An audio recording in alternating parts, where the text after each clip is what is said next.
So at the Zancanata? Zancanata. Zancanata, I'm sorry, Chase's house, and we just got done finishing a nice, beautiful Duralife Garapa Gray project here, and we were talking about as we were setting up here about the experience they had with his son who's 2.5, and go and talk a little bit about that one more time.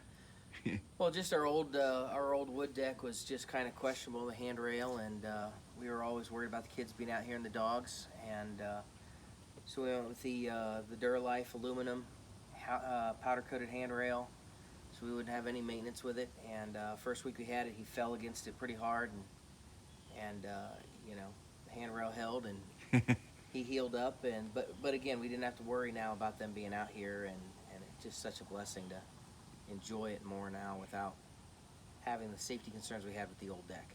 Yeah, pretty amazing. We also had the homeowner, we actually kind of worked with them together with another concrete person, came out here, did a nice concrete job, and pretty big job actually.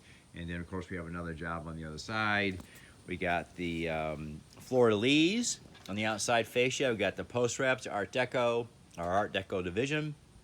So pretty cool experience here. What a neat little deck, and we're so excited they could show this for another 20 more years.